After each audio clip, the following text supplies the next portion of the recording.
And we are live, we're live. You're listening to Save the Vibes live on KRUI 89.7 FM. I'm your host, Sweet Jorna, and today we've got a quick show.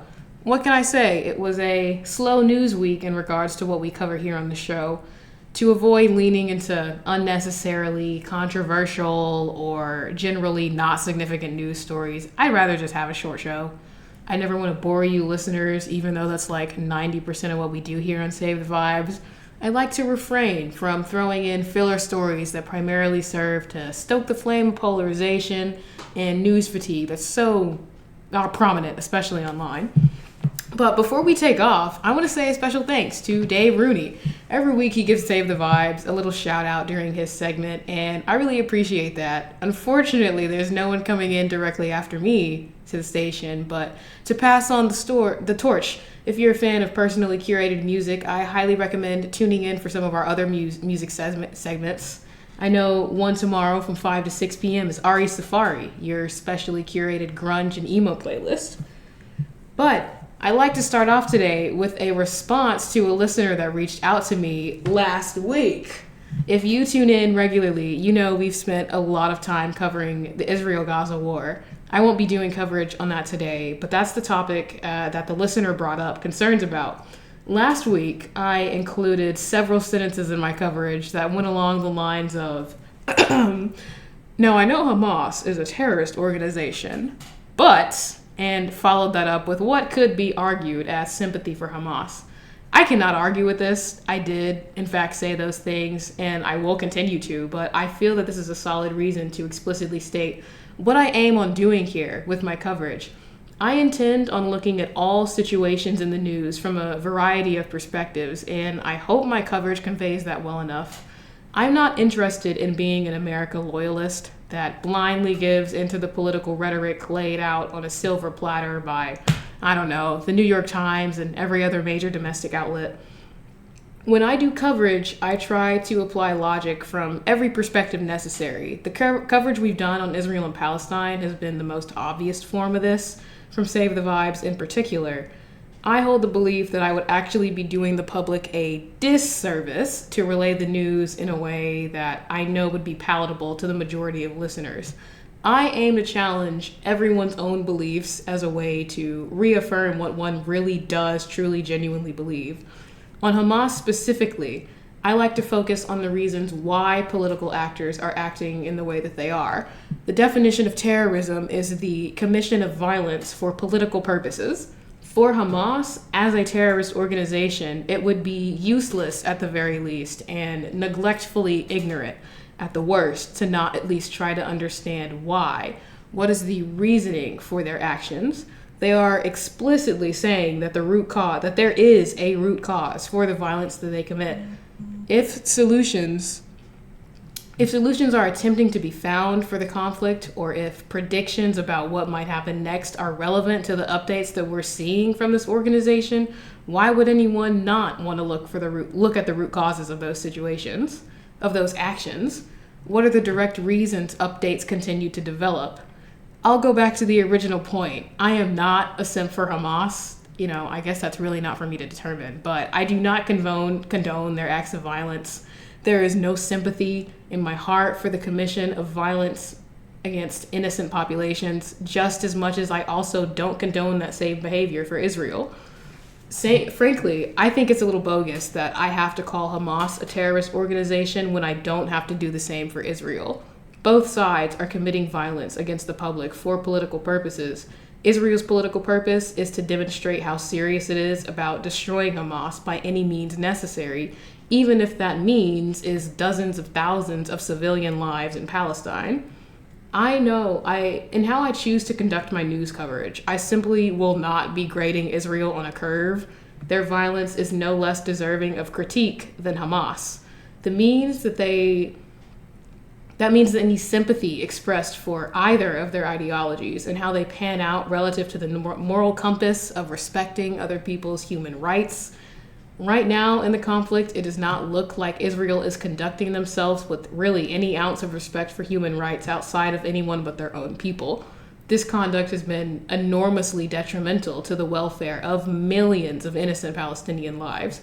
We haven't seen Hamas get hardly any punches in on Israel since the initial October 7th attack, but I can guarantee that I would criticize those punches just as harshly. One of the very few places we've had to apply logic, but human rights at the center on Hamas's side has been from the perspective of political tactics. How are they utilizing their leverage with Israeli hostages? What do they legitimately want out of negotiations? And what have they been offered in those negotiations? These are the largest things we've had to critique about Hamas's conduct. If they have been consistently conducting attacks against Israel, I'd be covering that as well, but that's not what we're seeing in the news. It's hard to bash Hamas for their continued heinous crimes if we're honestly not even seeing what those heinous crimes are. I'm not saying they're not happening, but if the news is not including that information, then I can't include that information, as I am not an on-the-ground reporter. I'm really starting to think that maybe Hamas is really just not really attacking Israel much anymore. That is, compared to Israel, for which we have had to look for going on 6 months now, the continued violence being committed against the people of Gaza, not just Hamas, the people of Gaza, with honestly not many updates implying that those efforts have been substantially successful at eliminating Hamas, as Israel says is its mission. If you believe I've got the facts wrong, please, for the sake of news, let me know. I would love to hear from you. So, folks, that's my take on why I comment on the news the way that I do. I hope this provided adequate insight into what the mission of this show is, and I think it was really cool to hear from the audience. I'm always ready to have a civil and productive conversation, and I highly encourage any listeners to reach out to me personally with any comments about the show. Unlike the age of classic broadcast TV news, in the internet era, you have a direct line to interact with those producing the content that you consume. We should all take advantage of that. In addition, I just think it's cool to see that people are genuinely listening to what we do here on Save the Vibes, even if that interest is for the sake of critique. But real quick, before we jump into the actual news of today, let me throw out your last Saturday morning PSA.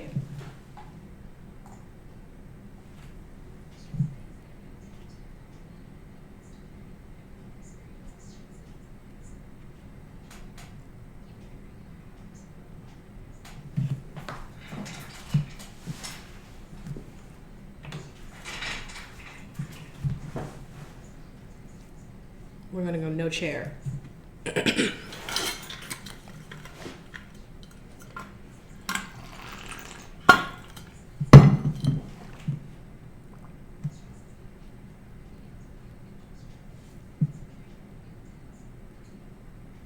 No way, bro. I don't think I've ever actually adequately thrown a PSA in during my segment. I'm glad I'm getting better at this. I hope I'm in frame. I didn't check it. We're only one page into this 8-page script. Hey, Chromes.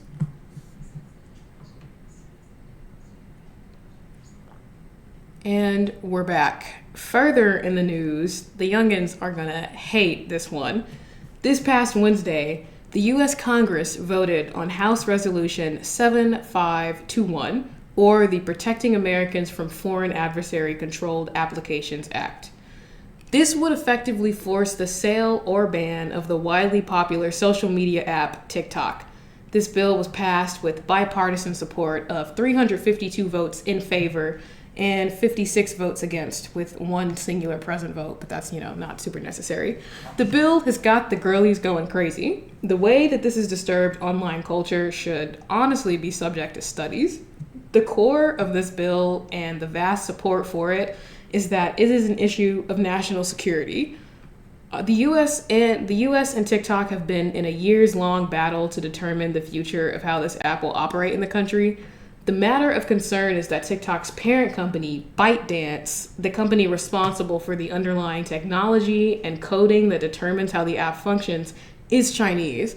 The company itself is owned, operated, and located in China. TikTok continues to purport that the Chinese government and the Chinese Communist Party has no say in how the app is operated and that it has no access to any data about its American user base, but the skepticism surrounding these statements still widely persists.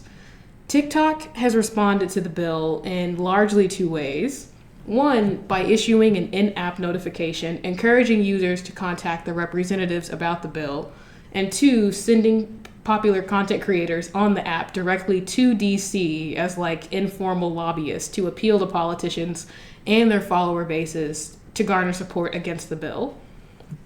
Now, where do we even begin to unravel the controversy around this bill? First of all, there are plenty of people on both sides of the arena, those strongly in favor of banning the app and those who feel that this has become a self-interested attack on behalf of the US government. For those in favor of the ban, the conversation that TikTok is a threat to national security comes from several different beliefs. One of the initial ones is focused on data harvesting. It is no secret, at least not in this day and age anymore, that all social media apps and websites in general harvest user data. The concern is that via ByteDance, the Chinese government, at worst, is actively able to view data and use it as a form of surveillance of the intimate lives of TikTok's American user base. On the other hand, at the very least, China would be able to request access to data if it wanted to, and ByteDance would have to comply. As mentioned, TikTok has been and continues to deny that the Chinese government has any access to American user data, and that it is under any influence of the Chinese Communist Party in its business operations at all. It has not denied that this data is being collected, but it firmly holds that it takes data privacy very seriously. TikTok has put into operation what it calls Project Texas, which collects and stores all information on its American users in a cloud storage system known as Oracle, which is located in the United States. This was done to calm concerns that by storing data, data is being stored on American soil. However, that does not address completely what would happen if the Chinese government requested access to that American information. Another large concern is about TikTok's super algorithm. I am not a user of TikTok personally, but I imagine that a large percentage of anyone listening to this broadcast is on TikTok. You could literally throw a rock in any direction and hit someone who will admit that they are actively addicted to TikTok. It has become notorious for its insanely accurate algorithm that will predict what its users want before they're able to determine that for themselves. The app is so accurate that it's the running joke online that every single user is susceptible to falling into multi-hour rabbit holes of content on a daily basis. The security concerns about the algorithm are that it has the potential to be manipulated and weaponized. Extreme claims of this are that it could be used to spread propaganda in favor of the Chinese Communist Party. Lower claims are that it could be used as a way to distract from more serious issues that arise politically. Given that this is not really a claim that can be qualmed by any active behavior on TikTok's behalf, this remains a general underlying concern. Those in favor of keeping TikTok around, even under its current ownership, express more concern about the motivations of the US government, ranging from an attack on free speech to corporate business interests. The ACLU is one of the most prominent organizations viewing the ban as an attack on free speech. Along with 23 other organizations, they submitted a letter to Congress in opposition to the bill on March 12th that outlined the ways in which the bill would undermine free speech. A quote from the letter states, "Passing the legislation would trample on the constitutional right of freedom of speech of millions of people in the United States. TikTok is home to massive amounts of protected speech and association. It enables users to discuss their opinions, share their hobbies, make art, and access news from down the street and around the world. Jeopardizing access to the platform jeopardizes access to free expression." End quote. It also outlined that this would set a precedent that other countries could and should ban American-owned social media apps because they are not domestically owned. This is largely the position that others claiming that this is a free speech issue hold as well. But on the more extreme side of the pro-TikTok camp of people, I want to reference the online political commentator Hassan Piker. As a side note, I don't often include references to political commentators because, bluntly, it feels kooky to me. But On this particular situation, Hassan Piker has provided an elaborate take on the matter that I do believe a lot of people online observing this unfolding hold. His take is that the US government is being self-interested. They don't like to see a social media app be as successful as TikTok and not American owned. He believes that they are coming up with bogus claims of threats to national security to trap this media conglomerate into selling to an American owner. And the procedure to do so would either certainly massively alter how the app functions, or the value of it would be drastically undercut. In between these two pro-TikTok perspectives are, of course, different extremities of this being a free speech issue, along with this altering the November election. Many politicians and figures in the media are expressing concern about reaching out to young voters via TikTok for the upcoming election. Joe Biden losing the young vote, the essential information not reaching TikTok's user base, actively altering how people vote. It may be stated in the US that TikTok has over 170 million active users. That's almost half the country, and that's roughly 2/3 of the population under the age of 30 years old. In addition to what we're already discussing around the situation, I'm about to rapid fire facts at you because there's really no neat way to organize other concerns that people have. 1 point. This is not TikTok's first rodeo. Back in 2020, Donald Trump's administration expressed a lot of the same concerns about TikTok being a threat to national security. The administration tried to broker a sale of the app, with Microsoft being the main entity interested, but TikTok ultimately refused to sell given the terms offered by Microsoft then. Since 2020, the US federal government and the majority of the 50 states of the United States have banned TikTok from governmental devices. This includes devices on government property, such as Capitol buildings, federal agencies, as well as any military devices. This has been a long saga. Another point, the concerns about the sale being unrealistic are very real. From both sides, supporters and non-supporters of the ban, people are acknowledging that finding a buyer would be very challenging. Not only would TikTok likely sell for over $100 billion, the only companies that would be able to afford that would likely be facing antitrust suits from the federal government. Of course, we're talking Meta.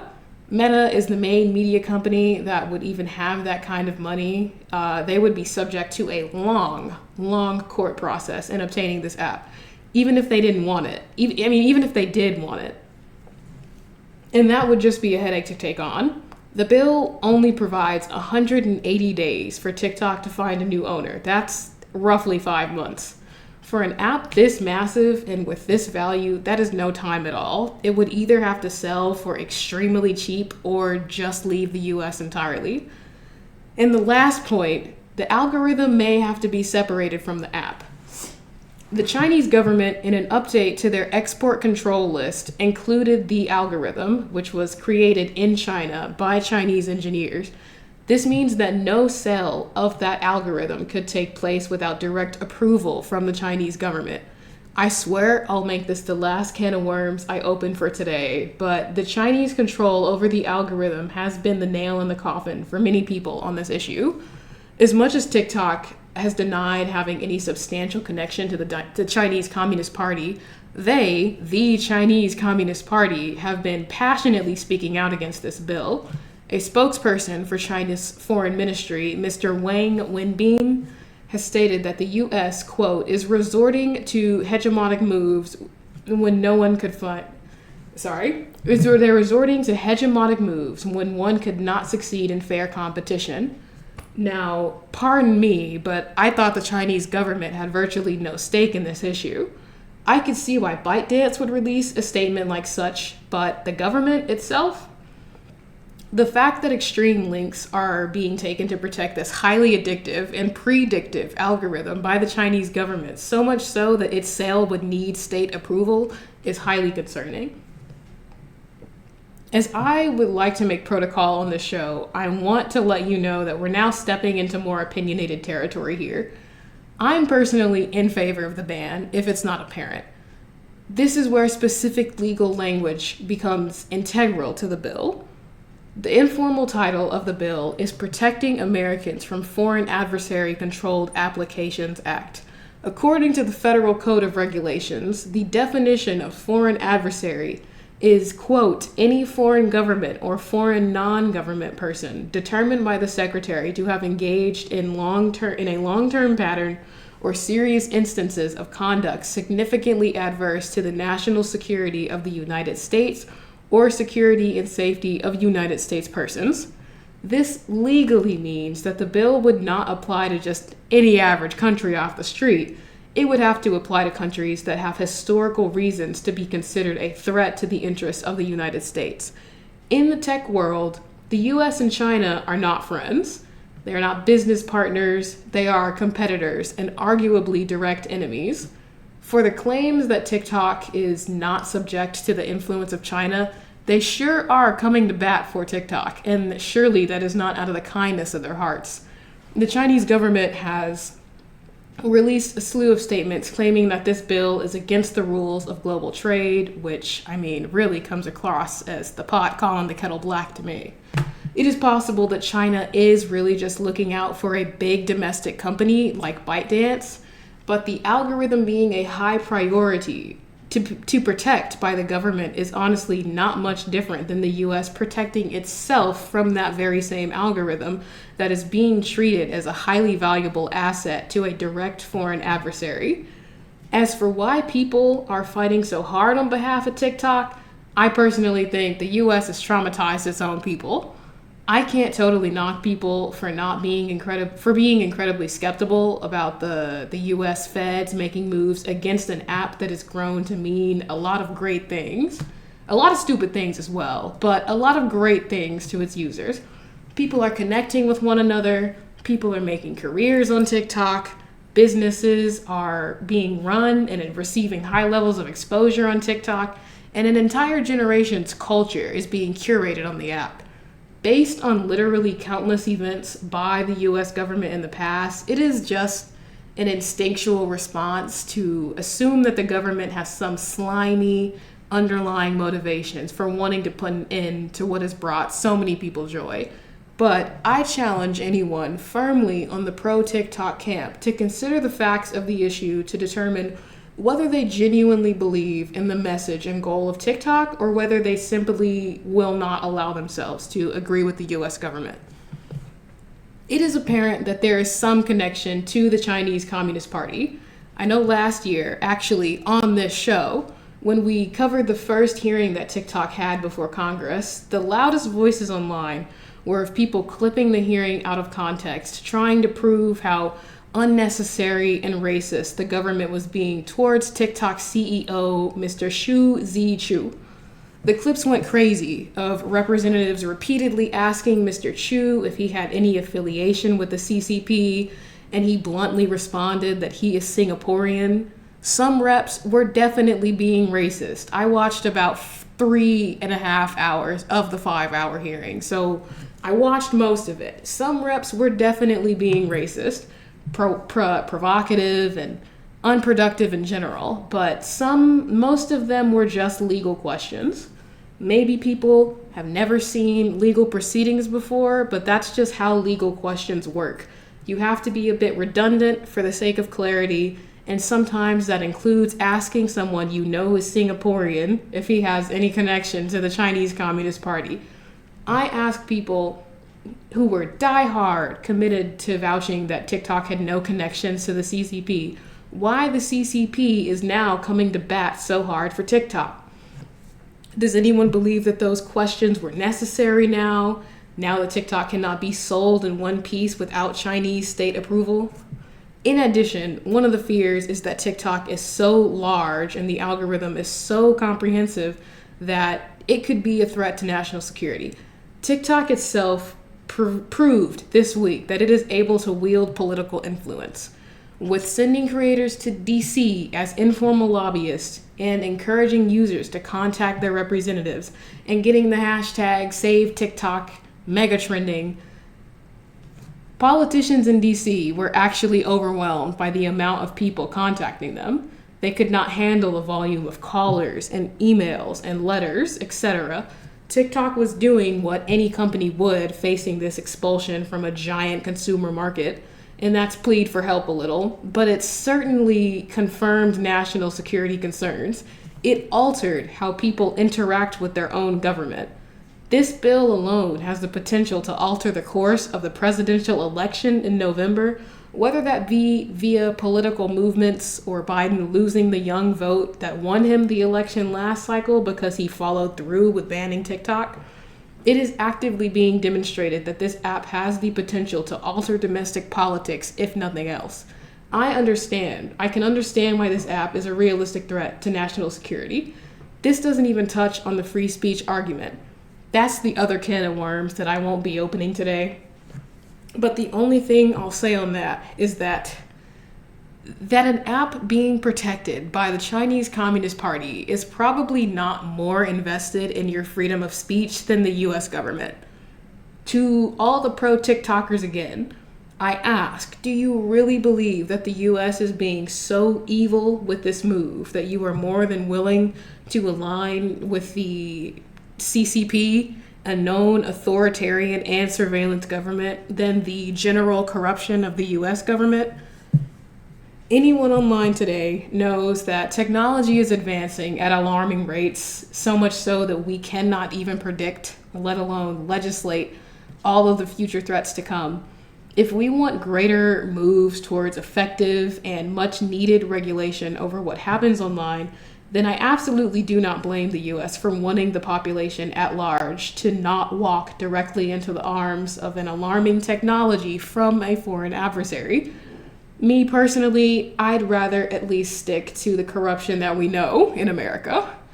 But that's all we have for today, folks. There's a million more things I would like to say. If you're interested, you can head over to Twitch. I'll be on here interacting with a Twitch chat for a while longer, until maybe 12-ish. You can watch me choke over my talking points over there at twitch.tv/LennyTheFool. That's LENY_TheFool. Please reach out to me on all major social media platforms: X, FKA, Twitter, Instagram, Snapchat, if you're into that sort of thing. Those are all also at Lenny the Fool. Unfortunately, no, we are not on TikTok. Bummer. But I'd love to hear from you all. This is a personal enough topic that surely there's a high likelihood that you'll be personally affected, or if not, you probably have some salient opinions on the matter. I'll probably be speaking more on this next week, and I'm definitely looking to respond to any audience concerns as well. Iowa City, we've got a moderate day.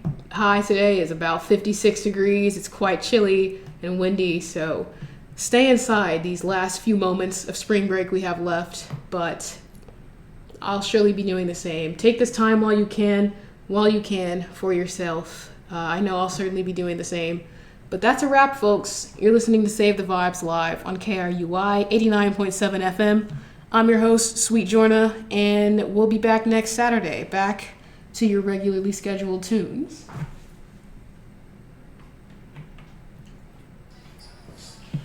You could probably tell my voice got so dry.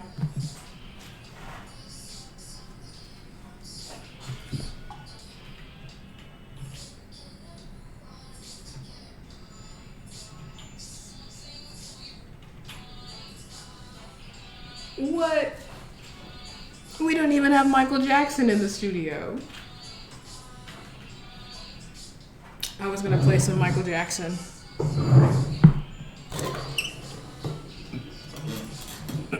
But what's up, everyone?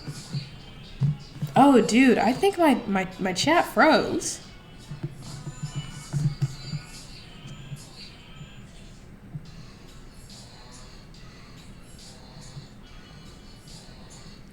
Alright, well, it looks like the stream was going.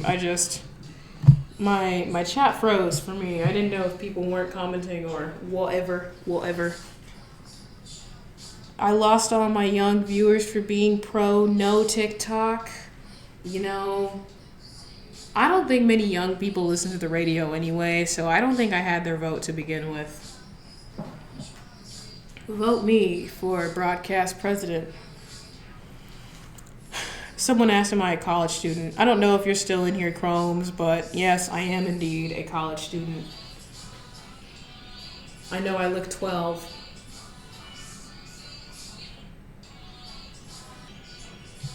But what's going on, chat? Man, I had my little notebook of all my talking points I wanted to mention in the after show. Totally left it at home. But this is crazy. I'm pro TikTok. I mean pro ban of TikTok. Pro ban. I think just in general, personally, like, why would the government mandate crack? That's how I see TikTok. I feel like it's so ill. But I know that's because I don't actually personally use crack / TikTok. Good fit. Thanks. Friggin' people, I don't think people are scared enough of the Chinese Communist Party. I don't think people genuinely realize that they're being in greater alignment with the Chinese Communist Party than with the US government. The US government, everyone can admit, is corrupt in its own right, own way, whatever you want to call it. I would rather stick to US corruption, ones that we're familiar with, corruption we know, corruption we're used to, we generally know what to expect, than the Chinese Communist Party. They're not good people. They're an authoritarian surveillance state. And I know communism has kind of gotten really trendy. I can't lie. Like, I'm on the train too. I wouldn't definitely call myself a communist, but I lean towards socialism. But Chinese communism is not really the communism that anyone should want. I think I said this last week, and I stand by it. That's not the communism anyone should want. That's a surveillance state. That's an authoritarian state. And I would not align with them just to prove that the US has its own corruption, because we already know that. At least we have corruption and constitutional protections. That's what I want to stick to. There's no police force to look over China if they decide to subpoena all this American user data from TikTok and they are actively surveilling Americans, whatever they want to do with this stuff. There is no worldwide police force to say, China, stop doing that. If this were an American-owned company, there's some ability that the U.S. government has to tell them to stop because they're an American company operating within America and the government has jurisdiction over that. The U.S. doesn't have jurisdiction over China. Only way to combat that would be straight up war. And, I'm not trying to nuke the entire world. But that's where I stand on the matter. I hope I recorded this. Okay.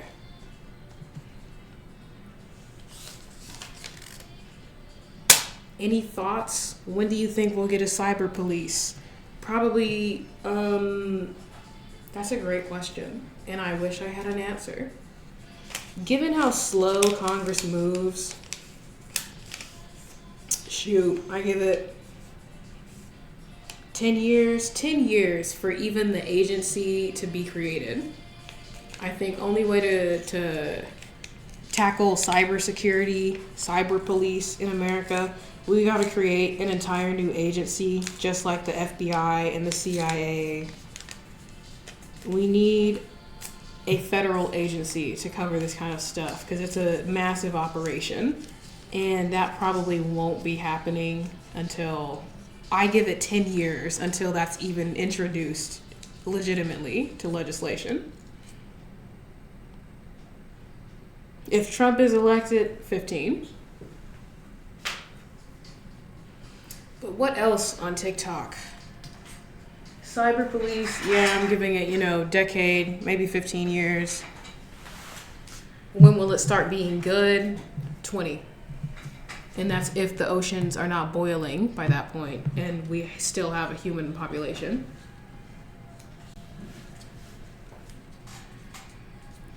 But yeah, people are kind of horny for the Chinese Communist Party, and I don't like it. I feel like people are so obviously falling for the bit. If the bit is to have Americans fight for the technology that is actively a threat to them, then it's being accomplished. TikTok's wielding political power. Friggin' people are fighting to keep it in its current condition.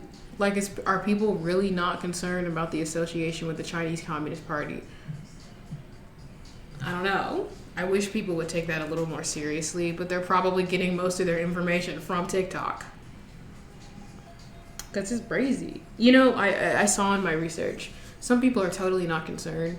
The Senate, U.S. Senate has not even totally confirmed that they will be having a vote on the bill. So this could totally disappear. You know, the Senate could decide we're not voting on this garbage, and literally nothing happens. TikTok proceeds as it is. But I imagine they probably can't continue to avoid it. They have the power to avoid it, but should they? Because it passed with a massive margin in the House. And it feels like something that the Senate shouldn't be ignoring. People are obviously concerned. Joe Biden has said if this passes the House and the Senate, he's giving it an immediate sign as soon as it's on his desk. It's really up to the Senate. If they decide to take a vote on it, I have no idea how to even predict how that vote might turn out, whether they'll vote in favor of the ban, against it. But some people are totally not worried because, one, the Senate hasn't agreed to take it up, and two, all of the judicial proceedings to happen afterwards to find out if this is constitutional, if it's not. I'm leaning towards maybe it is, because, I mean, this is the Chinese Communist Party we're talking about. Affiliation with the direct adversary. No one else can determine a national security threat but the federal government, and I'm not sure what role the Senate would play there, but if the federal government is already signifying that they're in favor of this bill, then I don't think anyone else has the right to even contest that. I don't know. I may be talking some nonsense here. Who knows? Who knows? There were so many other things that I wanted to throw in the script, but at 2 a.m, I definitely tapped out and said everything else is just going to have to go into the after show or next week.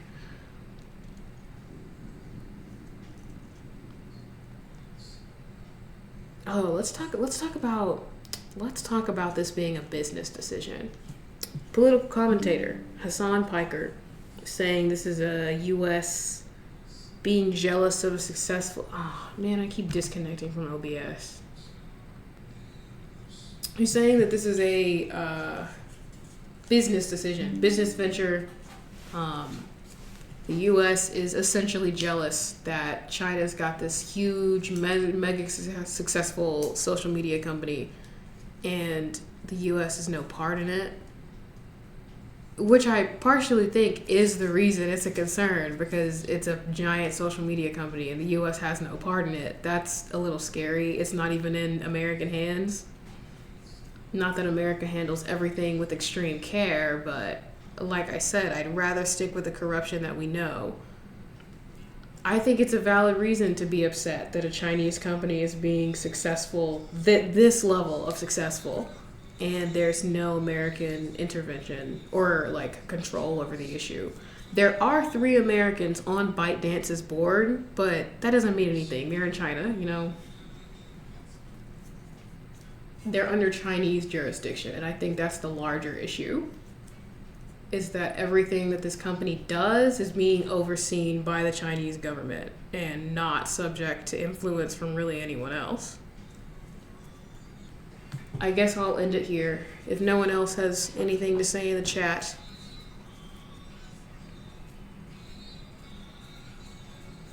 It doesn't even say anyone's in here, but I think this was good. I think I have recovered from last week. Last week, I choked hard on this script. But I'm about to wrap it up. Hope everyone has a lovely Saturday. Sorry Otis is missing a show, but glad Arlo got to tune in. But I'm gonna tap out. See you all next week.